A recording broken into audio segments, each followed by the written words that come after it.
Un viaje en blanco y negro por las batallas más intensas, los secretos ocultos de la historia y los conflictos bélicos del pasado. El destino de las naciones suele decidirse en los grandes salones de palacio, bajo el mapa de generales imponentes y el eco de discursos grandilocuentes. Pero la verdadera historia, aquella que palpita en las sombras del siglo XX, se escribe en las distancias cortas, en la mente de hombres comunes dotados de una ambición desmedida o de una audacia suicida.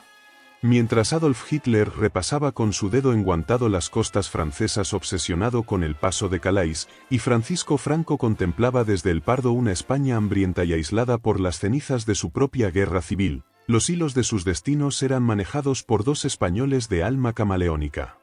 Dos vidas cruzadas por el arte de la mentira absoluta, que avanzaron en paralelo por un tablero donde el más mínimo error se pagaba con un tiro en la nuca. Uno era un criador de gallinas fracasado que inventó un ejército de humo para salvar la democracia europea, el otro, un falso aristócrata de modales regios que vendió un milagro vegetal para saquear las arcas de una dictadura sedienta de poder. Esta es la crónica entrelazada de Joan Pujol García y Albert von Villech. Una epopeya de luces cegadoras y sombras miserables, de heroísmo secreto, avaricia implacable y pasiones humanas al límite de la cordura. Apaga las luces. Agudiza el oído. Esto es Enigmas Ibéricos. Para comprender la magnitud del engaño, es necesario descender al barro de los orígenes, allí donde los hombres se quitan la máscara antes de que la historia los devore. Joan Pujol García vino al mundo en una Barcelona que despertaba al siglo XX, el 14 de febrero de 1912. Creció bajo el amparo de una familia de la burguesía catalana, un entorno acomodado que le proporcionó una infancia sin grandes privaciones pero imbuida de un profundo humanismo por parte de su padre. Sin embargo, el joven Joan no mostraba el menor interés por los negocios familiares ni por las carreras tradicionales. Sus pasos académicos lo llevaron por un sendero insólito, la avicultura, la ciencia de criar aves de corral. Nada en su juventud anunciaba al genio del espionaje. Montó una granja de gallinas con la ilusión del principiante, pero el negocio se transformó en un calvario de deudas, enfermedades aviares y cuentas que jamás salían. Pujol fracasó con una rotundidad pasmosa. Las gallinas morían, los huevos no se vendían y el mercado local le dio la espalda. Aquel golpe habría hundido la autoestima de cualquiera, pero en su interior empezó a fraguarse una resistencia psicológica única, una capacidad inaudita para encajar el fracaso, sacudirse el polvo y reinventarse desde la nada. Mientras Pujol digería la quiebra de su granja, a miles de kilómetros de allí, en los estertores del Imperio Austrohúngaro, otro hombre perfeccionaba el arte de vivir de la nada. Albert Eduard Vladimir Fulek Hitler von Wittinghausen, conocido en las cloacas de Europa como Albert von Villech, nació en 1889. Su origen ya era una mentira envuelta en seda, era el hijo bastardo de una aristócrata centroeuropea. Aquella condición le otorgó unos modales exquisitos, una distinción regia y un conocimiento profundo de la alta sociedad, pero lo dejó con los bolsillos completamente vacíos. Tras la Primera Guerra Mundial, el imperio de sus antepasados se fragmentó en un mosaico de países desunidos y Villech se descubrió a sí mismo sin patria, sin fortuna y sin un solo oficio útil. No entendía de química, ni de física, ni de ingeniería. Pero poseía un don que la naturaleza solo concede a los grandes embaucadores, una elocuencia hipnótica y una falta absoluta de escrúpulos.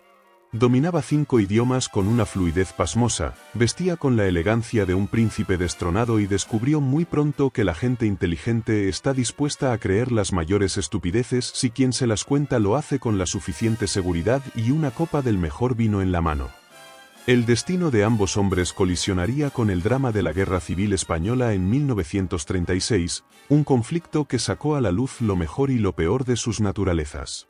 Pujol, horrorizado por la violencia salvaje de ambos bandos, tomó una decisión marcada por el miedo y la supervivencia pura, se escondió. Durante meses, permaneció sepultado en la penumbra de un piso en el casco antiguo de Barcelona, devorado por la desnutrición y el terror constante a las patrullas que realizaban ejecuciones nocturnas. Perdió más de 20 kilos de peso mientras una amiga arriesgaba su propia vida para llevarle comida a escondidas. Cuando la presión se hizo insoportable, Pujol se alistó en el ejército republicano con el único fin de eludir el fusilamiento por deserción, pero desplegó una astucia asombrosa para sabotear sus propias misiones y no apretar el gatillo ni una sola vez. En un movimiento de audacia extrema, logró desertar cruzando las líneas enemigas hacia el bando franquista, donde repitió la misma estrategia: vestir el uniforme, obedecer las órdenes justas y asegurarse de que sus manos permanecieran limpias de sangre. Al terminar la contienda en 1939, Joan Pujol era un espectro viviente en una España en ruinas, sin dinero, sin oficio y con la mirada perdida en un futuro desolador. Para Filek, en cambio, la Guerra Civil Española no fue una tragedia humana, sino el escenario ideal para pescar en río revuelto. Tras haber recorrido media Europa vendiendo patentes falsas de gasolina sintética de origen vegetal, el austríaco había recalado en la España republicana en 1931. Durante esos primeros años, Filek se dedicó a calentar motores, moviéndose por los salones más selectos de Madrid como un aristócrata exiliado. Fue en este periodo donde entraron en escena sus primeros socios comerciales e inversores españoles. Engatusó a empresarios locales con la promesa de un combustible revolucionario que los haría inmensamente ricos antes de que los grandes monopolios del petróleo reaccionaran. Con el capital aportado por estos socios incautos, Filek financió una vida de auténtico desenfreno, cenando en los mejores restaurantes y acumulando facturas astronómicas en hoteles de lujo que abandonaba de madrugada sin pagar. Pero al estallar la guerra, su condición de extranjero sospechoso provocó su detención y confinamiento en una prisión republicana. Aquella celda, que para cualquiera habría sido una sentencia de muerte, se convirtió para Filek en el billete de lotería de su vida. Allí dentro coincidió con Ramón Serrano Suñer, el cuñado de Francisco Franco. Serrano Suñer vivía aterrorizado, esperando cada madrugada el camión que lo llevaría al paredón. Filek, con la frialdad de un cirujano y el encanto de un camaleón, se convirtió en su confidente, consolándolo en las noches más oscuras y deslumbrándolo con sus historias coloniales. Ambos sobrevivieron al presidio gracias a Melchor Rodríguez, el Ángel Rojo, el líder anarquista que detuvo las ejecuciones de presos nacionales. Al llegar la paz franquista, Filek emergió de la cárcel con una hoja de servicios imbatible. Era un mártir de las prisiones rojas, amigo íntimo del cuñadísimo Serrano Suñer y portaba un flamante pasaporte del Tercer Reich debido a la anexión de Austria por parte de Hitler. En la nueva España fascista, tener un pasaporte con el águila imperial era como llevar una recomendación firmada por el propio Führer en persona. Mientras Filek ascendía los peldaños del nuevo régimen de Franco gracias a sus conexiones carcelarias, Joan Pujol observaba con una indignación visceral el estallido de la Segunda Guerra Mundial. Las atrocidades cometidas por la Alemania nazi despertaron en el criador de gallinas una convicción inquebrantable: debía actuar para frenar la maquinaria criminal de Adolf Hitler. En enero de 1941, Pujol se presentó en la embajada británica en Madrid. Se sentó ante los oficiales del servicio secreto inglés y ofreció sus servicios como espía voluntario. Los británicos lo miraron con un desprecio absoluto: un español esmirriado, sin idiomas, sin formación militar y sin contactos que pretendía infiltrarse en el Tercer Reich les pareció un lunático o un farsante peligroso. Lo rechazaron 1, 2, 3 y 4 veces. Fue entonces cuando Pujol concibió una genialidad desesperada: si los británicos no lo querían como aliado, primero se transformaría en el espía más devoto de los alemanes para obligar al Mi-5 a contratarlo. Pujol acudió a la embajada alemana en Madrid y solicitó hablar con la Wehr, el servicio de inteligencia militar nazi. Se entrevistó con un agente de alto nivel conocido como Federico. Desplegando un descaro y un aplomo que desafiaban toda lógica, Pujol se presentó como un funcionario diplomático español con acceso preferente a Gran Bretaña, animado por un fervor ideológico nacionalsocialista y deseoso de colaborar en la destrucción del Imperio británico. Los alemanes, cegados por su propia arrogancia y desesperados por colocar agentes al otro lado del Canal de la Mancha, creyeron cada una de sus palabras. Le asignaron el nombre en clave Arabel, le entregaron manuales de cifrado, tinta invisible y una cuantiosa suma de dinero para que viajara de inmediato a Londres. Pero Pujol jamás pisó Inglaterra en esa etapa. Carecía de visados y de pasaporte británico. En su lugar, tomó el dinero nazi y se instaló en un modesto piso de Lisboa junto a su joven esposa, Araceli González, y su hijo pequeño. Desde aquella mesa de comedor en Portugal, armado únicamente con una guía de turismo de Inglaterra comprada en un kiosco, un plano de ferrocarriles británico y una enciclopedia de varios tomos consultada a la luz de una vela, comenzó a fabricar informes falsos sobre movimientos de tropas y defensas británicas. Su imaginación era tan desbordante y sus descripciones tan minuciosas que los analistas de Berlín daban por válidos informes repletos de errores cómicos, como cuando aseguró que los obreros londinenses se reunían en los pubs a beber vino tinto, ignorando por completo la cultura de la cerveza británica. En paralelo a este engaño lisboeta, en Madrid se consumaba la mayor estafa energética de la posguerra. Albert von Villeck se presentó ante Francisco Franco en la primavera de 1940. El dictador español vivía obsesionado con la autarquía, con la idea de una España autosuficiente que no dependiera de las democracias occidentales ni del petróleo controlado por los británicos. Villeck le ofreció el milagro definitivo, una fórmula para obtener gasolina de altísimo octanaje utilizando únicamente agua de río y extractos de plantas silvestres que crecían en cualquier cuneta del país. Cuando el embajador de España en París regresó a Madrid aterrorizado para informar a Franco de que las tropas de Hitler estaban invadiendo Francia y desestabilizando el continente, el dictador lo interrumpió con los ojos brillantes de codicia y exclamó que tenía entre sus manos un invento revolucionario que haría a España la nación más rica del mundo gracias a un científico austríaco. Franco cayó de rodillas ante la farsa de Villeck. El régimen declaró el proyecto de interés nacional y blindó los experimentos bajo un estricto secreto de Estado, movilizando millones de pesetas de los fondos públicos. Para demostrar la viabilidad de su invento, Villeck organizó una exhibición oficial en los márgenes del río Jarama ante una comisión de ingenieros militares, generales de alto rango y el propio Serrano Suñer.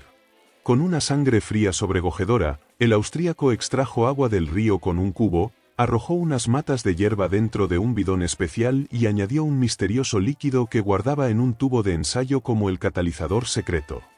Lo que los ingenieros militares no sabían era que el bidón y los utensilios de laboratorio poseían dobles fondos diseñados por colaboradores de Villeck, cargados con gasolina convencional refinada en el extranjero. Cuando Villeck giró la llave del bidón y brotó un líquido inflamable capaz de arrancar el motor de un camión militar en presencia de toda la cúpula franquista, el delirio fue absoluto. Franco ordenó la expropiación inmediata de grandes extensiones de terreno en Toledo para levantar la refinería vegetal más grande del planeta, mientras Villeck exigía transferencias bancarias astronómicas a cuentas suizas bajo el pretexto de encargar maquinaria pesada a la Alemania de Hitler. Mientras Villeck saqueaba las arcas del franquismo, el contraespionaje británico del MI5 en Londres vivía en un estado de alarma constante. Sus analistas detectaban que el alto mando alemán en Berlín tomaba decisiones basadas en informes detalladísimos procedentes de una red de espías en Inglaterra de la que el MI5 no tenía constancia. Los británicos iniciaron una cacería humana para capturar al cerebro nazi infiltrado en su territorio. Tras meses de investigaciones y de rastrear las transmisiones cifradas, descubrieron con una mezcla de pasmo y admiración que toda aquella inmensa red de espionaje no operaba desde Londres, sino desde un apartamento en Lisboa, y que el autor era un civil español que utilizaba guías de viaje de segunda mano. La reacción británica no fue el enfado, sino la fascinación absoluta ante el talento teatral de aquel hombre. Un oficial del MI5 pronunció una frase legendaria: «Tenemos ante nosotros al mejor actor del mundo». En abril de 1942, el servicio secreto británico evacuó en secreto a Pujol y a su familia hacia Londres, integrándolo en sus filas como un agente doble y otorgándole el nombre definitivo que lo consagraría en la posteridad, Garbo, en honor a la célebre actriz Greta Garbo. Instalado en una oficina discreta de Jermyn Street, Garbo fue puesto bajo la supervisión de Thomas Harris, un oficial del MI5 de madre española, marchante de arte y poseedor de una inteligencia finísima. Harris y Pujol se complementaron a la perfección.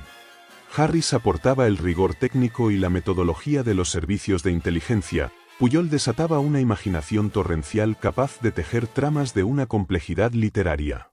Juntos perfeccionaron la red inventando 27 espías imaginarios repartidos por todo el Reino Unido. Cada agente falso tenía un nombre, una tipografía, una personalidad detallada y una vida que evolucionaba mes a mes, un estudiante venezolano en Glasgow propenso al alcohol, un piloto galés resentido con sus superiores, o funcionarios del Ministerio de Defensa inventados de la nada. Pujol llegó al extremo de simular la enfermedad y muerte de uno de sus espías ficticios, logrando que la Wehrnazi, conmovida por la pérdida, enviara una cuantiosa pensión en dinero real a una viuda inexistente. Las mentiras de Garbo obligaban a los analistas alemanes a ignorar a sus espías de carne y hueso para concentrarse en los fantasmas de papel creados en Jermyn Street. Sin embargo, la mayor amenaza para la seguridad de los aliados y la vida del propio Garbo no se encontraba en las oficinas de Berlín, sino en el salón de su propia casa en Londres. Su esposa, Araceli González, una bellísima y sofisticada mujer gallega, se consumía en la tristeza y la desesperación del Londres gris del racionamiento y los bombardeos. Araceli echaba de menos la luz de su tierra, la comida gallega y la libertad de una vida normal. No soportaba vivir recluida bajo identidades falsas mientras su marido pasaba días enteros encerrado con los oficiales británicos. Su desesperación estalló en un ataque de furia incontrolable. Araceli amenazó con presentarse directamente en la Embajada de España en Londres para desvelar toda la farsa si no la dejaban regresar de inmediato con su hijo a España. La situación rozó la tragedia. Si Araceli hablaba, la operación Garbo se desmoronaba, los alemanes descubrirían la traición y Joan Pujol sería ejecutado de inmediato por el contraespionaje nazi.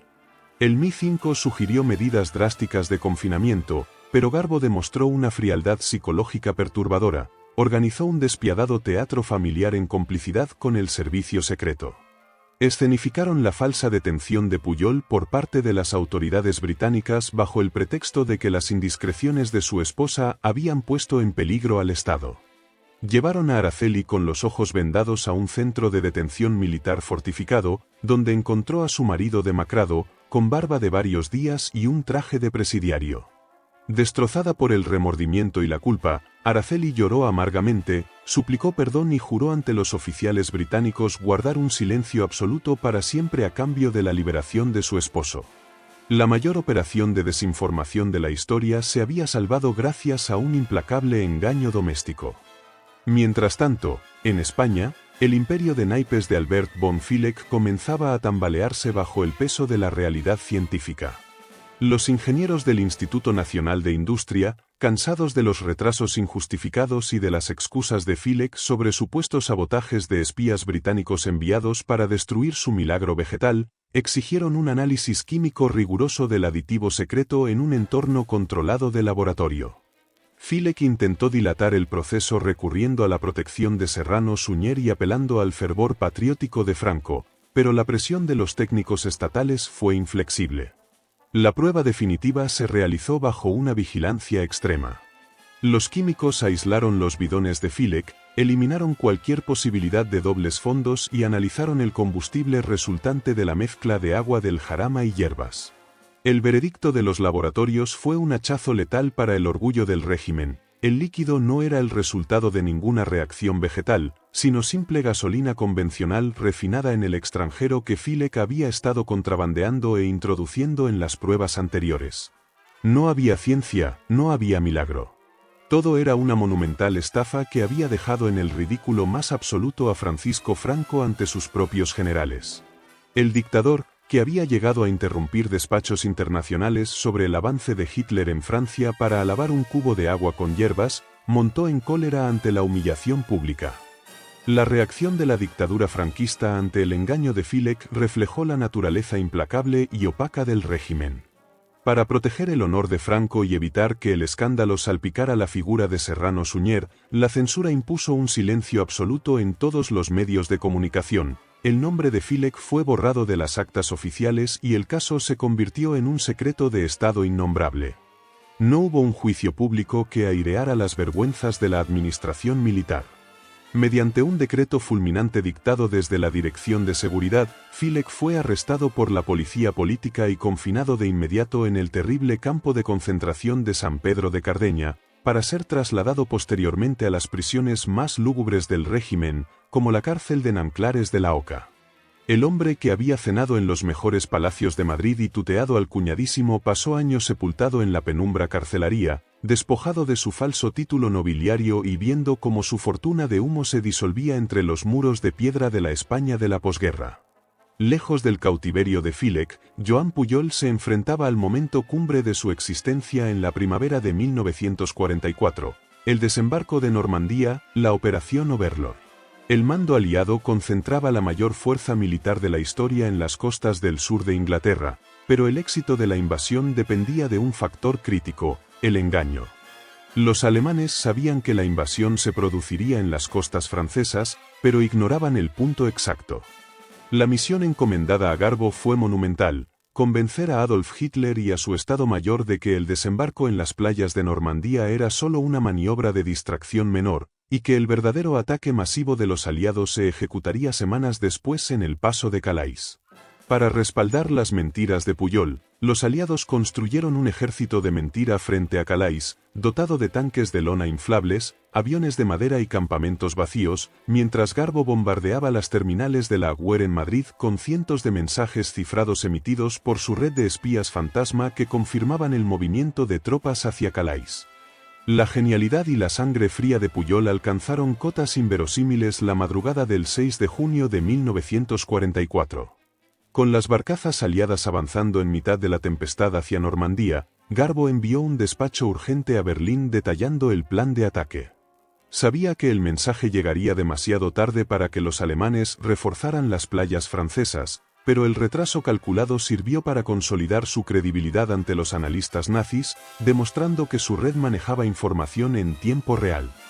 Hitler, obsesionado con los informes de su agente estrella Arabel, creyó firmemente que el desembarco en Normandía era un engaño y ordenó inmovilizar a divisiones enteras de tanques Panzer y a miles de soldados de élite en el paso de Calais, esperando una invasión que jamás llegó. Aquella inmensa mentira tejida desde un despacho de Londres debilitó de forma decisiva las defensas alemanas en Normandía, redujo drásticamente el número de bajas en las filas aliadas y abrió la brecha definitiva que llevaría a la caída del Tercer Reich. El desenlace de ambas vidas tras el vendaval de la Guerra Mundial constituye un epílogo asombroso sobre la condición humana. Los mandos de la inteligencia alemana jamás descubrieron la traición de Garbo. En un acto de ironía histórica desgarradora, el propio Adolf Hitler firmó la concesión de la Cruz de Hierro para Joan Pujol García en reconocimiento a sus servicios extraordinarios a la causa nazi, convirtiéndolo en el agente más condecorado del Reich. Pocas semanas después, el rey Jorge VI de Inglaterra le otorgaba en una audiencia secreta la Medalla del Imperio Británico por su contribución decisiva a la liberación de Europa. Pujol se transformó en el único ser humano de la historia condecorado simultáneamente por ambos bandos enemigos en la mayor guerra de la humanidad. Al llegar la paz en 1945, devorado por el miedo real a que los supervivientes de las SS o de la Gestapo descubrieran la farsa y buscaran una venganza implacable, Pujol ejecutó su última gran mentira, con la ayuda del Mi-5. Viajó a las selvas de Angola y en 1949 fingió su propia muerte a causa de la malaria. Su esposa Araceli y sus primeros hijos lo dieron legítimamente por muerto. Borrando su pasado por completo, Joan Pujol García se instaló en Caracas, Venezuela, bajo una identidad falsa. Allí formó una nueva familia, abrió una modesta tienda de regalos y, posteriormente, una pequeña librería en una zona comercial de la capital venezolana. Durante 35 años, vivió en el anonimato más absoluto, comportándose como un dependiente amable y de modales suaves que sonreía detrás del mostrador, sin que sus vecinos, sus clientes ni su nueva esposa sospecharan jamás que aquel hombre discreto era el espía que había quebrado el espionaje del Tercer Reich y salvado miles de vidas en Normandía. Su rastro era tan perfecto que ni los propios servicios secretos británicos sabían si seguía con vida, hasta que en 1984 el historiador británico Nigel West logró localizarlo en Caracas. A sus 72 años, Pujol aceptó revelar su identidad al mundo, viajó a Londres donde fue recibido con honores de Estado por la familia real y visitó, por primera vez en su vida, las playas de Omaha y Utah en Normandía. Allí, contemplando la inmensidad del océano y las tumbas de los soldados caídos, pronunció una frase que resonará para siempre en los anales del heroísmo discreto: "Mi único orgullo es saber que contribuí a que miles de jóvenes regresaran con vida a sus hogares". Murió en Caracas el 10 de octubre de 1988 y sus restos descansan en el remoto pueblo costero de Choroní, frente a un mar Caribe ajeno a las guerras del viejo continente. Por su parte, Albert Bonfilek, tras cumplir su condena en los penales franquistas de Nanclares de la Oca, fue expulsado discretamente de España en 1946. Despojado de sus conexiones políticas, olvidado por Serrano Suñer y marcado como un estafador proscrito, su rastro se desvaneció para siempre en las ruinas humeantes de la Europa de la posguerra. No hubo medallas para él, ni honores de Estado, ni páginas en los libros de historia militar, solo el silencio espeso que las dictaduras imponen sobre aquellos que se atreven a dejar al desnudo la avaricia y la estupidez de sus tiranos. Dos hombres españoles, dos existencias paralelas forjadas en el crisol de la mentira absoluta. Uno manipuló las ambiciones de los tiranos más sanguinarios del planeta para proteger la libertad del mundo desde la soledad de un despacho.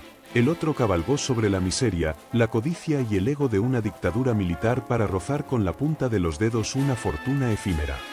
Ambos demostraron, con la frialdad de sus actos y la brillantez de sus tramas, que los imperios más colosales, los ejércitos más temibles y los dictadores más omnipotentes del siglo XX pueden desmoronarse por completo cuando se enfrentan a la fuerza invisible, audaz y despiadada de una mentira perfecta. El eco de sus pasos se pierde en la niebla del tiempo, pero sus crónicas permanecen grabadas en las sombras de la historia oficial. Apaga las luces. El relato